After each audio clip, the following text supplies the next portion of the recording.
할렐루야. 네. 아브라함은요, 사레와 결혼한 후 오랜 세월이 지났지만 자식이 없었습니다. 그 당시 자식이 없다는 말은 무슨 뜻이냐? 그것은 복 없는 사람이라는 말과 동일한 말이었습니다. 그런데 하루는 하나님께서 아브라함에게 나타나셨습니다. 그리고 그 유명한 명령을 주십니다. 아브라함아, 너는 너의 본토 친척 아비의 집을 떠나라. 내가 너에게 지시한 땅으로 가라. 그러면 내가 너로 큰 민족을 이루게 하겠고 내게 복을 주어서 내 이름을 창대케 하리라. 너는 복의 근원이 될지니라. 오랫동안 자식을 낳지 못했던 아브라함, 자식을 낳게 해준다는 말에 하나님의 약속을, 그 말씀을 철석같이 믿고 모든 것을 다 버리고 하나님이 지시하신 곳으로 갑니다. 고향도 재산도 친구도 직업도 버리고 주님의 말씀대로 따랐습니다. 그런데 아무리 기다려도 자식은 생기지를 않았습니다. 게다가 하나님께서 지시하신 땅에 흉년이 들어버리고 맙니다. 그곳에서 살 수가 없었어요. 그래서 애굽으로 가야만 했습니다. 하나님의 약속을 믿고 하나님을 따르겠다고 모든 것을 다 버리고 떠나는데 하나님이 인도한 곳인 것은 힘들었고 사람이 살 수가 없는 곳임을 알자 당황스럽기 짝이 없었습니다. 아차 싶었어요. 이거 내가 제대로 들은 거야? 의심조차 들었습니다. 적과 꿀이 흐르는 땅인 줄 알았는데 사람이 살 수 없는 척박한 땅이었습니다. 그러자 혹시 내가 잘못 들은 거 아니야 하는 생각이 자꾸만 스멀스멀 자기를 괴롭히기 시작합니다. 이런 의구심을 갖고 애굽에 내려갔다가 아내마저 애굽의 바로에게 빼앗겨버리고 맙니다. 하나님에 대한 원망과 불평이 자리 잡기 시작합니다. 아무리 이해하려고 해도 마음을 다 잡아봐도 치미는 화를 어쩔 수가 없었습니다. 꼭 마치 사기당한 기분이 가끔 들었습니다.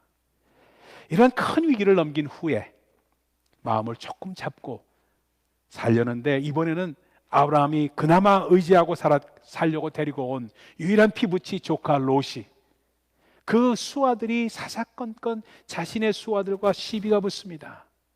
조그만 오해가 불거져서 점점 사이가 벌어집니다. 이에 도저히 함께 살 수 없다는 결론이 내려집니다.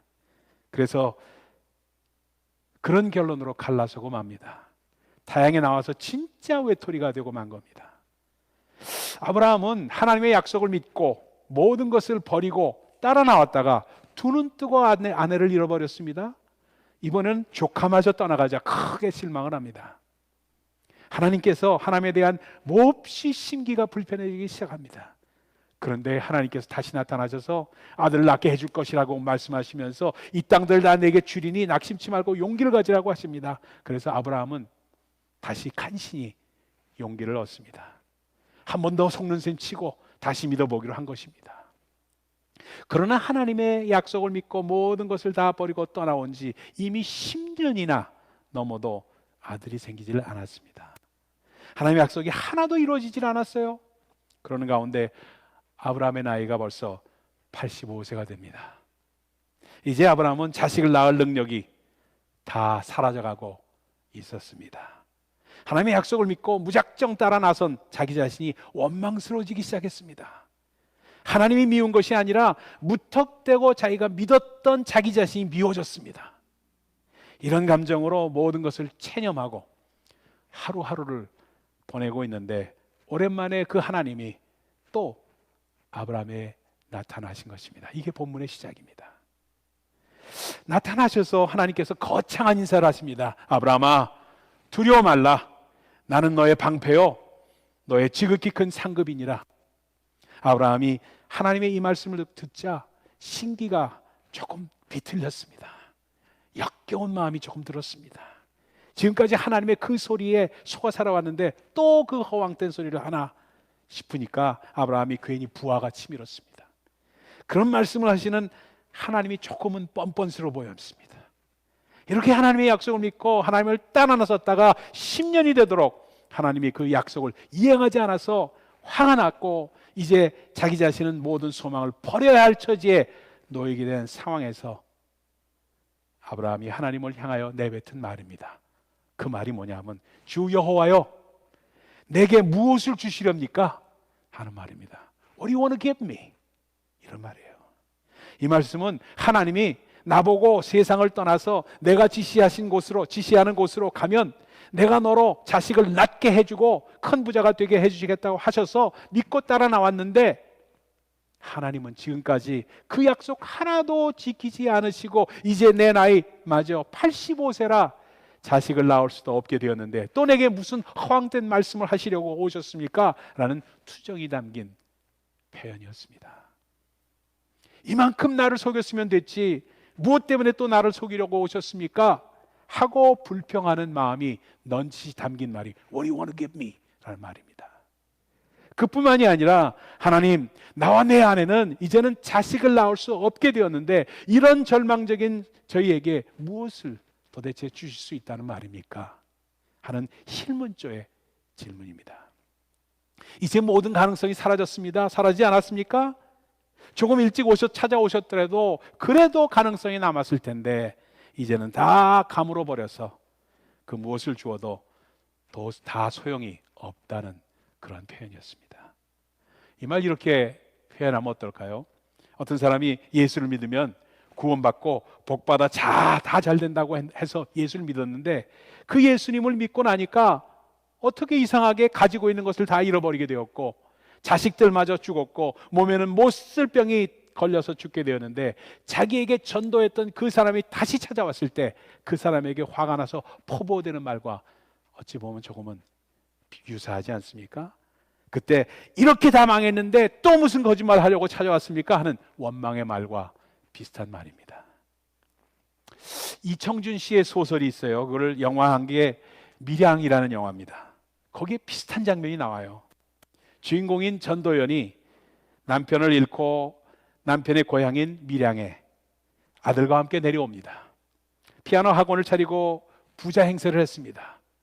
아들이 납치되고 살해당하자 모든 소망을 잃은 전도연에게 약국을 경영하는 김 집사님이 전도를 합니다. 예수 믿고 마음의 평안을 얻으라고 권유했습니다. 그래서 예수를 믿기로 작정하고 마음의 평안을 얻은 전도연이 이제는 감옥소에 있는 아들의 살인범을 찾아가서 용서해 주리라 마음 먹고 감옥소로 면회를 갑니다. 전도연의 면회를 받은 범인은 자신이 이미 하나님의 용서를 받고 마음의 평안을 얻었다는 그러한 소리를 합니다. 그러니까 그 말에 전도연은 실신을 할 정도로 화를 발합니다. 어떻게 그럴 수가 있느냐는 겁니다. 자신이 용서하기도 전에 어떻게 하나님이 먼저 용서하실 수 있냐는 겁니다. 그 이후로부터 모든 하나님과 연결된 것을 거부하면서 반항을 합니다. 야외 부흥회 장면이 있었어요. 거기 나가서 부흥회를 하고 있는데 스피커를 크게 틀어놓고 강사님의 그 설교 말씀보다 더 크게 거짓말이야 거짓말이야 라는 노래를 틀어놓습니다. 또 한편으로는 장로님을 유혹을 합니다. 그래서 이 모든 행위가 하나님에 대한 반항이었습니다. 우리에게도 때로 이런 반항적인 마음이 들 때가 있습니다. 아무리 내 자신을 돌아봐도 소망을 가질 만한 것이 전혀 없고 사방팔방 모든 것이 다 막혀버려서 답답하기 이루 말할 수 없는 상황에 처할 때가 있습니다. 그럴 때는 아무리 좋은 하나님의 말씀을 들어도 이 아브라함과 같이 그 말씀이 마음에 와닿는 것이 아니라 오히려 우리 마음속에 반항심만 생길 때가 가끔 있을 수 있습니다. 하나님은 이때 이렇게 반항하는 아브라함에게 세 가지를 주십니다. 오래오래 믿고 기다렸으나 소원은 이루어지지 않고 살아가야 할 그러한 인생길은 험하기만 하고 이제는 마음마저 지쳐서 살아갈 용기마저 다 없어졌을 때 평생의 모든 꿈이 다 허물어지고 의지할 수 있는 모든 사람들마저 다 곁을 떠났을 때 육신도 병들고 지쳐서 아무런 살아갈 힘이 없을 때 하나님이 나타나셔서 주신 것입니다. 벌써 2달이 넘도록 우리도 교회 모이지를 못합니다. 참 이게 정말 전대미문의 사건이 벌어졌습니다. 이렇게 그러니까 마음에 집에 있어서 예배를 드린다 하더라도 마음에 서운한 마음, 참 좌절된스러운 마음, 그런 마음이 있다가 어떤 때는 또 온라인 예배에 그냥 어떻게 습관이 돼버리고 그냥 정착돼 버리는 그런 마음도 생깁니다. 이런 상황에서 하나님께서 우리에게 주시는 것이 과연 무엇일까? 아브라함과 우리가 거의 비슷한 상황에 있는지도 모릅니다. 첫 번째, 하나님께서 주신 것이 희망을 주시면서 일어나라고 하십니다. 하나님은 꿈을 가지고 있다가 그 꿈이 이루어지지 않아서 절망 가운데 빠져 있는 아브라함에게 다시 주신 것이 뭐냐면 희망입니다. 성경에는 희망이라는 말 대신에 소망이라는 말을 쓰죠. 소망이라고 쓰십시다. 하나님은 아브라함에게 찾아오셔서 자신을 이렇게 소개하십니다. 나는 너의 방패요, 너의 지극히 큰 상급이니라.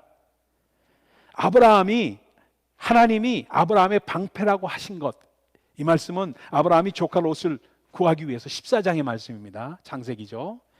조카 롯을 구하기 위해서 자기 집에 있는 군사 용병들입니다. 318명을 데리고 가서 조카 롯을 사로잡아간 그러한 신할 왕 아므라벨, 그리고 엘라살 왕 아리옥, 그 다음에 엘람 왕 그돌라오벨, 고임 왕 디달, 이 그들이 다스리는 나라들을 쳐들어가서 그들이 빼앗은 것을 도로 빼앗아 오고 사로잡혀 갔던 조카 롯을 구해왔기 때문에 항상 마음 가운데 두려움이 있었습니다. 그 두려움이 뭐냐면 그들이 혹시 다시 아브라함을 공격해 오지 않을까 두려워 떨고 있었습니다.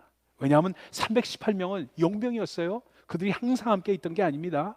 그러다 보니까 그들이 만약 공격해 오면 우리는 그냥 꼼짝없이 당할 수 있는 거 아닌가 하는 마음을 갖고 있었습니다. 마치 말입니다, 우리가 살아가면서 우린 지금 코로나 팬데믹이 그대로 지나가고 있지만 세컨드 웨이브가 올 때 그때는 어떻게 잘못되는 거 아닌가? 또 third 웨이브가 오면 어떻게 되나? 이 코로나 바이러스 이길 수 있을까? 그런 마음의 두려움을 갖고 있는 우리의 모습과 어찌 보면 비슷한 말입니다.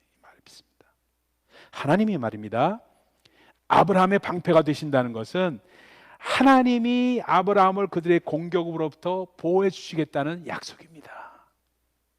그리고 또 하나 말합니다. 나는 너의 지극히 큰 상급이라 하신 것은 하나님이 장차 아브라함의 상급이 되어주시겠다는 말씀인데, 이것은 장차 아브라함이 상급을 받게 될 것이라는 그러한 말씀입니다. 아브라함에게 큰 희망을, 큰 소망을 주시는 그러한 말씀입니다. 아브라함에게 하나님이 장차 큰 상급을 주시겠다는 것은 아브라함에게 큰 꿈을 주신 것입니다. 내일에 기대할 것이라고는 아무것도 없는 아브라함에게 하나님은 큰 상급이 받을 것을 기대하라는 소망을 주셨습니다. 하나님은 이렇게 두려움과 절망과 좌절 속에 빠져 있는 아브라함에게 큰 소망을 주신 것입니다. 하나님은 자식이 없고 또한 자식을 낳을 수도 없는 아브라함에게 그가 친히 자식을 낳으리라는 소망을 주신 것입니다. 여러분, 여기서 우리가 하나 꼭 생각해야 될 게 있습니다. 하나님은 하나님의 백성들에게 무엇을 end product를 그대로 직접 주시지 않으십니다. 하나님은 사람들에게 무엇을 직접 주시는 대신에 그것에 대한 소망을 먼저 주십니다. 꿈을 먼저 주세요. 이 소망이 그것을 직접 주시는 것보다 훨씬 더 귀합니다. 하나님은 절망에 빠져 있는 자에게 소망을 주십니다. 왜냐하면요, 이 소망이야말로 절망을 이기는 길이기 때문에 그렇습니다. 절망은 죽음에 이르는 병이지만 소망은 삶과 생명에 이르는 길이기 때문에 그렇습니다. 그래서 우리 생명의 하나님께서 소망을 우리에게 주시는 것입니다. 꿈과 소망은 험한 인생길을 이기게 합니다. 절망적인 인생길을 이기게 하고, 그러한 또 육신의 질병을 이기게 하고, 어려운 나의 형편을 이기게 하고, 서운한 마음을 이기게 하는 것은 오로지 하나님께서 주시는 소망밖에 없습니다. 그래서 하나님은 아브라함에게 소망을 주신 것입니다. 이 소망은 엄청난 능력입니다. Power of hope. 환경을 이길 수 있는 그런 파워입니다. 우리가 잘 아는 헬런 켈러의 스토리 있죠. 그거는 저희 누님이 그러한 병을 앓았었기 때문에 정말로 저한테 마음 가운데 다가오는 스토리입니다. 약 100년 전에, 100년이 훨씬 넘었죠. 보스턴 교회에 한 정신병원이 있었습니다. 그 정신병원에 Little Annie라고 알려진 어린 소녀가 지하 감옥과 같은 병실에 갇혀 있었습니다. 그 지하에 있는 병실에는 이 정신병원에서도 어떻게 손을 쓸 수 없는 자들, 다시 말하면 이제 아무런 그런 희망이 없는 환자들을 수용하는 감옥이었습니다. 실제로 지하 감옥에 그냥 가두어 두는 것 외에는 다른 방법이 없다고 판단한 것입니다. 의사들과 간호사들은 이 리틀 애니에게 아무런 희망을 발견하지 못했습니다. 그래서 애니를 살아있는 죽은 자로 여겨서 지하 감옥에 가둬둔 것이었습니다. 그 병실 아닌 병실에는 햇볕이 거의 들어오지 않는 작은 새장과 같은 곳이었습니다. 아무런 소망이 없는 곳이었어요. 그런데 그때쯤에 그 병원에서 오래 근무하고 이제는 은퇴를 앞둔 나이가 많은 그런 간호사가 한 사람이 있었습니다. 그녀는 은퇴 전에 뭔가 의미 있는 일을 꼭 하고 싶었습니다. 그러다가 리틀 애니를 알게 된 겁니다. 그 간호사는 모든 하나님의 자녀들에게는 소망이 있다고 믿었습니다. 그래서 리틀 애니에게 점심을 가져다 주기로, 자기가 할 수 있는 일이 그것뿐이 없다고 생각하고 그렇게 나갔습니다. 리틀 애니는 그 여러 면에서 마치 짐승과 같았습니다. 그녀는 듣지도 말하지도 보지도 못했던 것입니다. 어떤 때는 그녀가 갇혀있는 방에 들어오는 자들을 매우 난폭하게 공격을 했습니다. 어떤 때는 자기 방에 들어오는 사람들이 있어도 전혀 알아채지도 못하고 알아차린 것처럼 그렇게 행동하지도 않았습니다. 간호사가 리틀 애니를 찾아가기 시작했을 때 그녀는 간호사가 자기에게 왔다는 것을 알아차리지도 못하는 것 같아 보였습니다.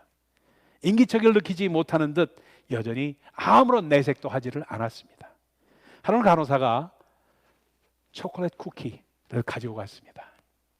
전혀 아는 체를 안 하기 때문에 쿠키만 방에 놓고 나왔습니다. 그런데도 리틀 애니는 쳐다보지도 않았어요. 다음날 가보니까 쿠키가 없어진 거예요. 간호사가 반가운 마음으로 갈 때마다 초콜릿 쿠키를 가져가기 시작했습니다. 매일 가져다 주는 쿠키에 조금씩 그녀가 반응을 보이기 시작합니다. 얼마 가지 않아서 그 병원의 의사들은 리틀 애니에게 변화가 일어나고 있다는 것을 발견합니다. 그리고 얼마 지나지 않아서 지상의 병동으로 옮겨졌습니다. 또 얼마 시간이 지난 후에 아무런 희망이 보이지 않던 리틀 애니가 집에 돌아가도 된다는 디스차지 오더를 받습니다. 그러나 리틀 애니는 집으로 돌아가기를 원치 않았어요. 그냥 병원에 남습니다. 병원에 남아서 다른 사람들을 돕기 시작했습니다. 그 소녀가 바로 2살 때 성홍열로 귀머거리, 소경, 벙어리가 된 헬렌 켈러입니다. 간호사는 물론 설리반이라는 자매입니다. 헬렌 켈러는 설리반으로부터 말하는 화법뿐만 아니라 사랑과 희망을 배워서 1904년도에는 그 레드클리프 대학을 졸업하기에 이릅니다. 그녀는 그 후로 유럽, 아시아 등지를 순례하면서 강연도 하고 맹아교육도 하고 사회시설 개선을 위한 기금을 모읍니다. 말을 듣지도 아니하고 그렇게 하지도 못하고 보지도 못하는 헬렌 켈러가 그를 구한 힘이 뭡니까? 바로 설리반이 심어준 희망이었습니다. 초콜릿 칩 쿠키에 담긴 희망입니다. 영화 밀양에서도요, 이러한 희망의 관계가 전도연과 송강호의 인물로 그려져 있습니다.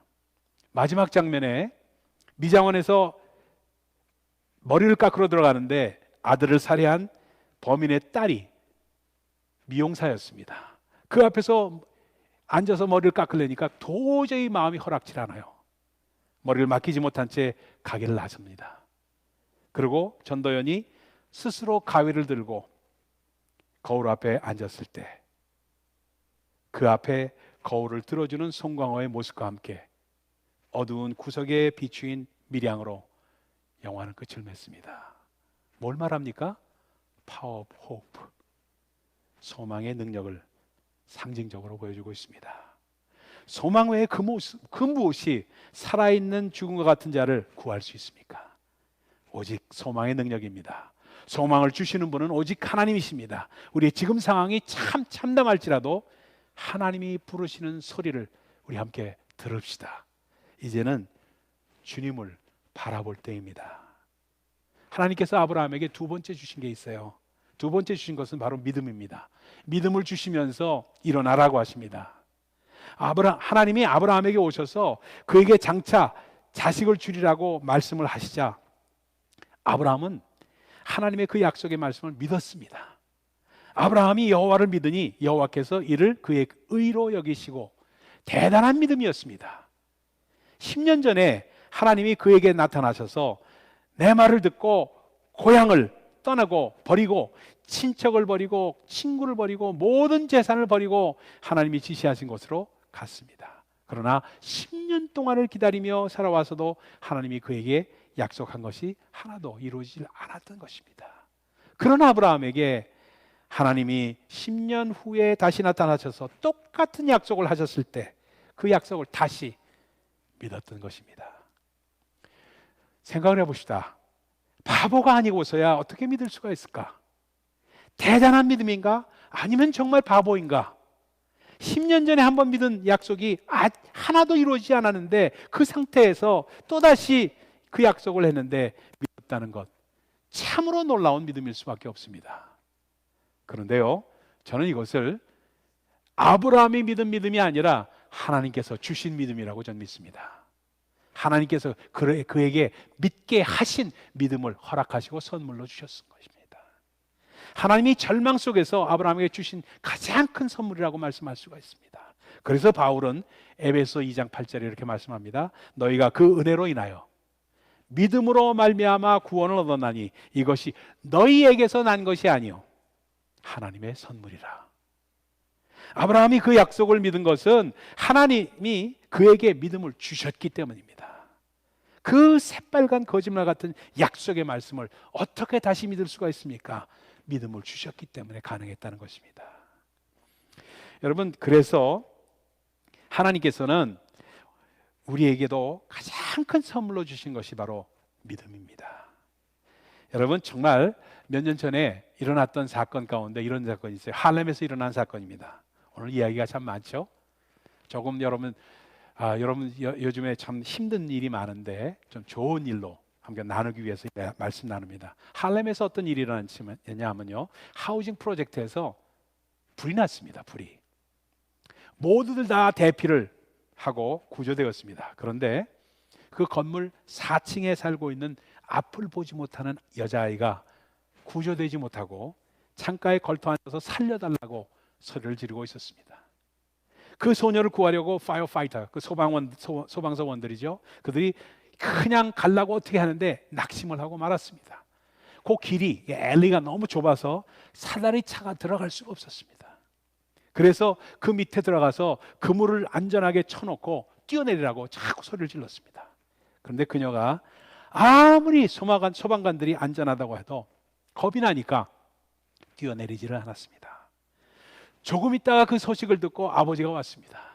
아버지가 와서 그녀의 아버지는 소방관들에게 확성기를 받아들고 확성기로 소리를 쳤습니다. Honey, it's your dad. I'm here. Don't worry, just jump. 얘야, 아빠다. 아빠 여기 있어. 걱정하지 말고 뛰어내려. 그러자 그 소리를 듣자마자 그녀가 그냥 뛰어내렸습니다. 완전히 긴장을 풀고 뛰어내렸기 때문에 4층에서 뛰어내렸음에도 다친 곳이 한 군데도 없었다는 그런 기사입니다. 그녀는 아버지의 음성을 들었을 때 그 아버지의 말을 믿었고 두려움 없이 뛰어내렸던 것입니다. 믿음이 그녀를 구한 것입니다. 어려움 속에 있는 자들을 구해낼 수 있는 것은 여러분 다른 것이 아닙니다. 하나님의 말씀에 대한 믿음입니다. 믿음이 우리를 말할 수 없는 어려움 가운데서 구해냅니다. 그런데 이 믿음은 우리에게서 난 것이 아닙니다. 하나님의 선물입니다. 하나님이 그 말씀을 믿을 수 있는 믿음을 주셔야 우리가 믿을 수 있습니다. 하나님께 이 믿음을 구하십시다. 그리고 이 코로나 팬데믹을 이기는 우리 모두가 되기를 예수 그리스도의 축원을 드립니다. 마지막 세 번째입니다. 세 가지를 주셨는데 이것이 또 중요해요. 하나님께서는 또 하나 아브라함에게 성령님을 부어주시면서 일어나라고 말씀하십니다. 하나님이 아브라함에게 가나안 땅을 기업으로 주시겠다고 합니다. 그러자 아브라함이 또 한 번 의심을 하면서 이렇게 말합니다. 그 말씀이 잘 믿어지지가 않아요. 내가 이 땅을 소유로 받을 것이라고 하는데 무엇을 근거로 그 말씀하십니까? 내가 무엇으로 그것을 알 수 있습니까? 하나님, 증거를 보이십시오 하는 말이에요. Prove it to me 이런 말입니다. 나에게 증언을 보이십시오 하는 말입니다. 그러자 하나님께서 아브라함에게 말합니다. 하나님을 위하여, 자신을 위하여 3년 된 암소와 3년 된 암염소와 3년 된 수양과 산비둘기와 집비둘기 새끼를 취하여 제단을 쌓으라고 합니다. 아브라함이 하나님이 지시하신 대로 제단을 쌓자 하나님께서 해가 져서 어두울 때 불을 내려서 아브라함이 쌓아놓은 제단 위로 지나가십니다. 이 불은 성령님을 상징하고 있습니다. 하나님께 제물로 드려진 우리들에게 내려주시는 성령님을 말씀하고 있습니다. 하나님께서는 이렇게 아브라함이 자기는 너무나 절망적인 어려움 가운데 처해 있었기 때문에 하나님이 그 무엇을 그에게 주신다고 해도 이제는 다 소용이 없으며 이제는 그 어떤 것을 주셔도 그의 절망적인 상황이 나아질 수 없다고 생각하는 아브라함에게 성령의 불을 내려주신 것입니다. 왜냐하면 성령님은 불가능한 것을 가능하게 하는 능력이시기 때문에 그렇습니다. 아무리 무능하고 아무리 모든 희망과 가능성이 다 사라졌다고 해도 성령님이 임하시면 능력이 생기고 사는 역사, 창조의 역사가 우리에게 나타납니다. 그래서 성령의 불을 오늘 본문 말씀에 아브라함에게 주신 것입니다. 무엇을 어떻게 하고 싶다는 소망이 있는 것과 그것을 실제로 실행할 수 있는 능력을 갖추는 것은 별개의 문제입니다. 희망과 소망과 믿음을 현실 문제로 실현시키는 능력은 성령으로 말미암는다는 것을 오늘 말씀에 보여주고 있습니다. 오직 성령이 임할 때 우리가 하고 싶었던 성령의 소욕을 우리의 삶 가운데서 실현시킬 수 있게 됩니다. 그래서 우리 주님이 말씀하십니다. 약속하신 성령이 임하시기 전까지는 예루살렘을 떠나지 말라. 성령께서 너희에게 임하시면 내 증인이 너희는 된다. 그전에는 정말 불가능했던 것이 저절로 성령의 능력으로 이루어진다고 말씀을 하고 있습니다. 우리에게 성령이 임하시면 우리가 살아나는 생명의 역사, 창조의 역사가 나타납니다. 그렇기 때문에 성령이 임하자 마른 나무 같았던 아브라함이 자식을 낳게 된 것입니다. 하나님은 오늘도 이 성령님을 우리에게 부어주십니다. 지금도 이 성령님만 우리에게 임하시면 우리의 상황이 아무리 어렵고 아무리 절망적이어도 우리에게 창조의 역사, 생산의 역사가 일어나게 되어 있습니다. 어떤 사람에게 성령님을 부어주십니까? 성령님은 거룩한 영이십니다. 그러므로 성령님이 거하실 우리 자신을 회개하면서 깨끗하게 해야 합니다. 그리고 열심히 기도해야 합니다. 그럴 때 성령께서 임하십니다. 이제 코로나 팬데믹으로 격리 생활을 하던 우리 교회도 조금씩 이제 리오프닝을 준비하고 있습니다. 현장 예배를 준비하고 있습니다. 이제는 진정으로 주만 바라볼 때입니다. 그 인도하심을 따라서 정말 소망을 주시는 주님, 믿음을 주시는 주님, 그리고 그것을 이룰 수 있는 성령님을 우리에게 허락하시는 주님, 그분의 인도하심을 따르며 승리할 수 있기를 주의 예수 그리스도의 이름으로 축원을 드립니다. 기도하겠습니다.